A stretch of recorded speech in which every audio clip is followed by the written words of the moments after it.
ఏదైనా వివాదం మరేదైనా తెలంగాణలో ట్రెండింగ్ పాలిటిక్స్ తెగ కాకరేపుతున్నాయి.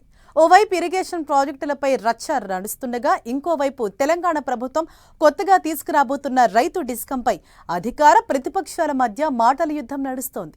రైతులకు మెరుగైన విద్యుత్ సరఫరా చేయటానికే రైతు డిస్కం అని రేవంత్ సర్కార్ చెబుతుంటే విపక్షాలు ప్రజా సంఘాలు మాత్రం ఉచిత విద్యుత్ ఎగ్గొట్టేందుకే అంటూ అటాక్కు దిగుతున్నాయి. అయితే ఎందుకో గానీ ఈ అంశంపై విద్యుత్ శాఖ మంత్రి మాత్రం ఇప్పటిదాకా స్పందించలేదు. ఇంతకు సర్కార్ రైతు డిస్కంను ఎందుకు తీసుకురావాలనుకుంటోంది? ప్రభుత్వం చెబుతున్న దాంట్లో వాస్తవం ఎంత? విపక్షాల ఆర్గ్యుమెంట్లో నిజమెంత?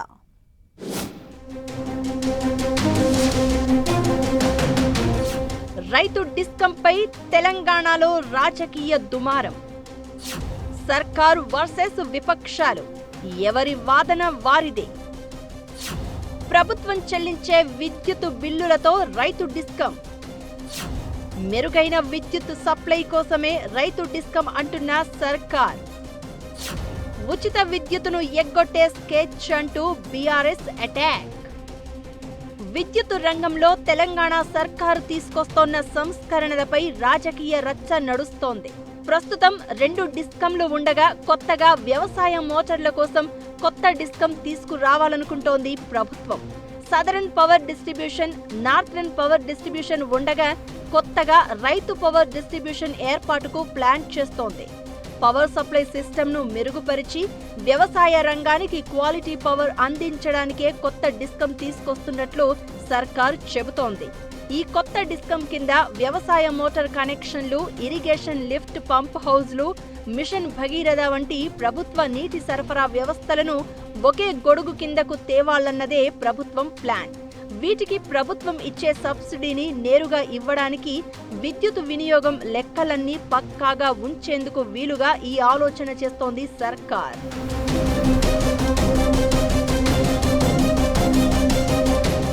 ప్రభుత్వం తేబోతోన్న కొత్త డిస్కంపై విపక్షాలతో పాటు విద్యుత్ ఉద్యోగ సంఘాలు కూడా ఆందోళన వ్యక్తం చేస్తున్నాయి. ఈ విషయంలో బీఆర్ఎస్ ముఖ్య నేతలు కేటీఆర్, హరీష్ రావు ప్రభుత్వ తీరుపై విమర్శలు గుప్పిస్తున్నారు. రైతుల వ్యవసాయ మోటార్లకు మీటర్లు బిగించి ఉచిత విద్యుత్తును ఎగగొట్టేందుకు కుట్ర చేస్తున్నారంటూ అటాక్ చేస్తున్నారు. మరోవైపు విద్యుత్ ఉద్యోగ సంఘాలు కూడా ఆందోళన వ్యక్తం చేస్తున్నాయి. కొత్తగా వ్యవసాయ డిస్కం ఏర్పాటుతో ఉద్యోగుల విభజన, ఆస్తుల నిర్వహణలో సమస్యలు వస్తాయని అంటున్నారు.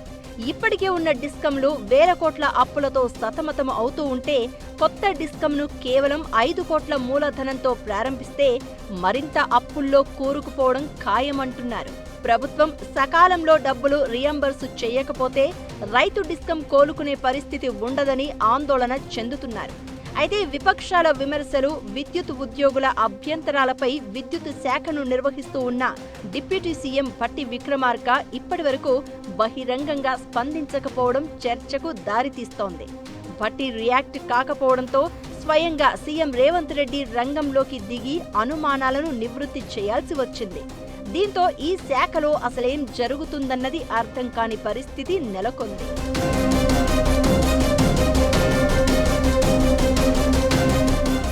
ఈ మధ్య తెలంగాణ కూడా కేంద్ర ప్రభుత్వం తీసుకొచ్చిన రీవాంప్డ్ డిస్ట్రిబ్యూషన్ సెక్టార్ స్కీమ్లో చేరింది.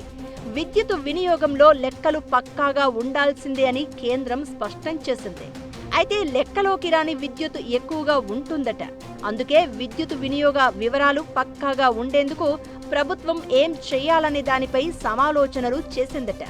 వ్యవసాయ పంపుల పేరుతో కొన్ని చోట్ల పవర్ మిస్యూజ్ అవుతున్నట్లు ప్రభుత్వం దృష్టికి వచ్చింది అంటున్నారు. వ్యవసాయ పొలాల దగ్గర ఎక్కడికక్కడ ఫామ్ హౌస్ నిర్మాణం, అక్కడ ఇతర మిషన్లు, ఆఖరికి ఎలక్ట్రిక్ వాహనాల ఛార్జింగ్ కు కూడా ఇల్లీగల్ గా ఉచిత విద్యుత్తును వాడుతున్నట్లు గుర్తించారట. దీంతో ప్రభుత్వ ఖజానాకు భారీగా నష్టం జరుగుతుందట. అందుకే విద్యుత్ వినియోగం పక్కాగా ఉండేలా చేసేందుకే కొత్త డిస్కం తీసుకొచ్చే ప్లాన్ చేస్తున్నారట. ప్రభుత్వ ఉద్దేశంలో నిజమెంతో, విపక్షాల ఆర్గ్యుమెంటులో వాస్తవమెంతో తెలియదు. కానీ తెలంగాణలో కొత్త రైతు డిస్కం సరికొత్త రాజకీయ చర్చకు దారితీస్తోంది. రైతులు, రాజకీయ పార్టీలు, విద్యుత్ ఉద్యోగులు ఆందోళన చెందుతున్నా ప్రభుత్వం మాత్రం ఈ విషయంలో వెనక్కి తగ్గేదేలే అన్న ఆలోచనలో ఉన్నట్లు తెలుస్తోంది.